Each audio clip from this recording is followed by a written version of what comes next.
Assalamualaikum warahmatullahi wabarakatuh. Bismillah, alhamdulillah, wassalatu wassalamu ala rasulillah Sayyidina Muhammad ibn Abdillah wa ala alihi wa sahbihi wa azwajihi wa zuriyatihi wa alil baitihi wa man tabi'ahum bisanin ila yaumil qiyamah. Wa asyhadu an la ilaha illallah wa asyhadu anna Muhammadan abduhu wa rasuluhu la nabiyya ba'dah. Qala Allah ta'ala fi kitabil karim, qul huwallahu ahad, Allahu samad, lam yalid wa lam yulad wa lam yakul lahu kufuwan ahad. Sadaqallahul azim. Para sahabatku semua, semoga kita semua dilimpahkan kesehatan lahir wal batinah, kesejahteraan lahir wal batinah, dan kebahagiaan lahir wal batinah, dan diberikan umur panjang, umur yang barokah untuk beribadah kepada Allah Subhanahu wa taala. Amin ya rabbal alamin. Para sahabat, kita langsung saja. Ada beberapa pertanyaan di video. Saya menghilang selama 1 minggu dari video terakhir kemarin. Di harap maklum karena ada sebuah kegiatan yang menyedot perhatian, yaitu di kampus sedang melaksanakan ujian akhir semester, itu semester genap 2024-2025. Oke, saya di sini akan memberikan sebuah analisa saya bahwa Pak Prabowo yang menugaskan Gibran wakil presiden untuk berkantor di Papua itu merupakan suatu kebijaksanaan yang luar biasa sebenarnya yang diberikan kepada Gibran sebagai wakil presiden yang masih mentah dalam hal berpolitik secara nasional. Dan Pak Prabowo dengan kebijaksanaannya, dengan kesungguhannya, dia sebenarnya menugaskan wakilku presiden ini ke Papua itu untuk suatu pengalaman yang luar biasa bagi Gibran, karena untuk mengatasi Papua yang sedang bergejolak, walaupun tidak sebesar gejolaknya gunung berapi yang akan meletus, tapi gejolak itu tetap ada dan kayaknya tetap dibina oleh kalangan-kalangan KKB yang ingin merdekakan Papua dari Indonesia.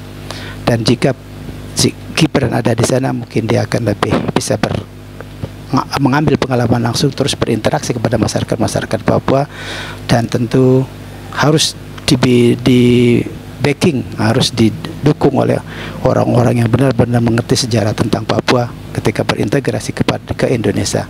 Dan ketika Papua dulu direbut kembali oleh pemerintahan Pak Soekarno sehingga masuk ke dalam wilayah NKRI saat ini, sehingga ketika dia mau mempelajari itu dan mengerti sejarah tentang Papua ke Indonesia, tentu dia akan menjadi seorang yang mediator untuk mengembalikan secara utuh Papua dan orang-orang Papua dan pikiran orang-orang Papua untuk merasa Indonesia itulah tanah airnya, bukan Papua sebagai tanah air mereka secara lokal, tapi adalah Indonesia. Ketika ada sejarah dia pahami. Dan Pak Prabowo dengan sejarah kebijaksanaannya menugaskan Gibran ke sana, itu merupakan suatu hal yang luar biasa. Saya apresiasi Pak Prabowo sebagaimana dia memunculkan tokoh-tokoh nasional sebelumnya itu, diantaranya adalah Anies dan juga Ganjar yang juga mendapat dukungan, termasuk Ahok mendapat dukungan dari Partai Gerindra sebelumnya. Dan pada kali ini diyakini bahwa munculnya Gibran sebagai wakil presiden juga karena pencalonan Pak Prabowo menginginkan Gibran sebagai wakilnya untuk mendampingi dia sebagai presiden, dan itu telah berhasil dilakukan dan telah terbukti saat ini bahwa Gibran telah menjadi wakil presiden Pak Prabowo Subianto. Dan karena masyarakat Indonesia pada umumnya maklum dengan kondisi Gibran yang sangat mentah dalam berpolitik ini, dipaksakan oleh bapaknya melalui konstitusi yang diobrak-abrik tadi, saya tetap mengatakan seperti itu, karena walaupun bagaimana bentuknya si Gibran hadir di perpolitikan Nusantara ini sebagai seorang anak haram konstitusi yang dipaksakan oleh pamannya melalui MK yang telah melanggar etik, artinya tetap berselingkuh di belakang itu, artinya kelahirannya tetap secara haram. Sama halnya seperti anak haram yang dipaksakan untuk hadir memimpin negeri ini. Dan untuk itu, dengan kedangkalannya berpolitiknya itu tadi, maka Pak Prabowo dengan kebijaksanaannya, dengan perhatian yang tinggi terhadap Gibran yang masih mentah ditugaskan ke Papua untuk berkantor di Papua, itu merupakan suatu hal yang sangat luar biasa. Tapi sayangnya kelompok-kelompok daripada Jokowi yang mendukung Gibran juga di belakangnya, mereka memandang sinis ketika Pak Prabowo menugaskan Gibran untuk berkantor di Papua. Tentu ini adalah suatu hal yang sangat menyedihkan, karena sebenarnya Papua itu adalah sebuah ladang pembelajaran bagi Gibran untuk memantapkan politiknya. Kalau seandainya masyarakat atau seandainya dia dan kroni-kroninya dan dinastinya ingin mencalonkan Gibran sebagai presiden di pemilu 2029 nanti, tapi karena sudah terlanjur ditolak oleh Jokowi dan kroni-kroninya dan para penggundal-penggundalnya, sehingga tidak jadi si Gibran berkantor di Papua. Sehingga menurut saya pribadi, analisa saya, peluang emas untuk belajar secara politik, secara emosional dan juga memahami sejarah yang lebih dalam tentang Indonesia dari Papua, itu dilewatkan oleh Gibran dengan segala kesedihannya, dengan segala ketidaktahuannya. Itu sayang sekali. Dan kalau itu diambil mungkin cukup luar biasa, mungkin ada modal, tapi saya kira sejarah Indonesia itu belum pernah ada yang terjadi, khususnya melalui pemilihan umum, seorang wapres terus menjadi presiden. Itu belum ada pernah terjadi di Indonesia.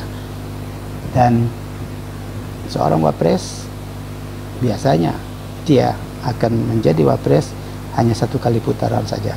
Putaran kedua dia tidak dimunculkan lagi, atau memang seandainya Gibran ini adalah suatu pengecualian, dia di tahun 2029 akan mencalonkan diri menjadi presiden, mungkin saja bisa terjadi.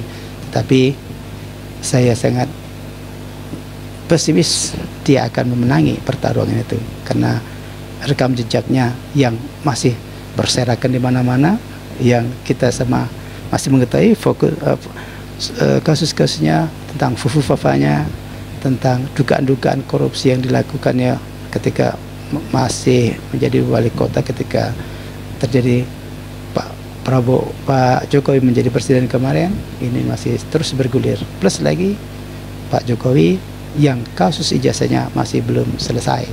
Kalau ingatan kolektif itu masih tersimpan di pikiran masyarakat Indonesia, dan dia masih mencalonkan diri untuk menjadi presiden dan masih terpilih juga, artinya yang salah bukanlah si calonnya, tapi masyarakat Indonesia yang otaknya sudah karatan.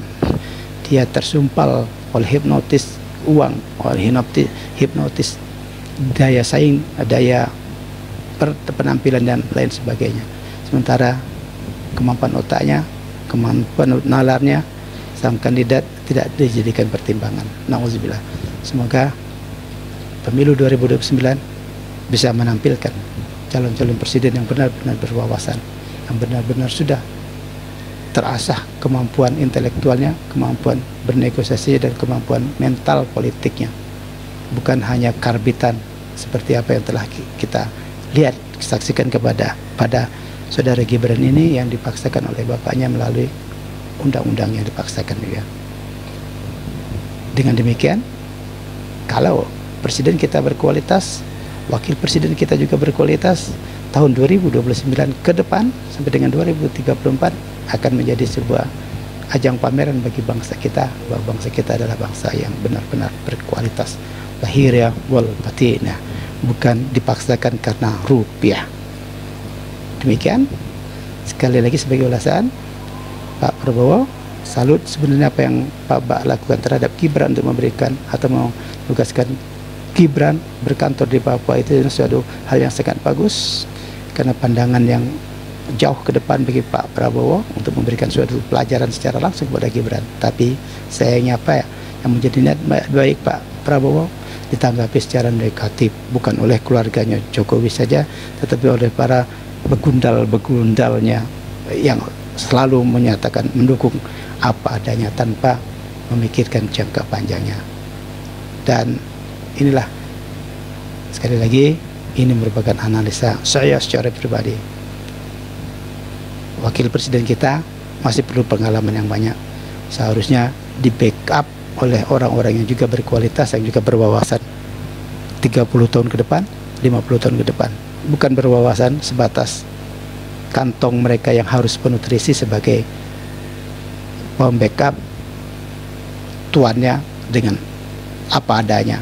Terserahmu apa ya, kualitasnya tidak jadi masalah. Itu yang dikhawatirkan bagi negeri kita, bahwa yang muncul itu bukanlah orang-orang yang berkualitas, tapi adalah orang-orang yang hanya bisa mengisi tas sementara tidak mengisi otak dengan kualitas. Nauzubillah, subhanallah. Demikian video singkat ini, semoga bisa memberikan manfaat, dan jangan lupa untuk like, komen, share, dan subscribe di channel terindah ini. Assalamualaikum warahmatullahi wabarakatuh. Thank you for watching.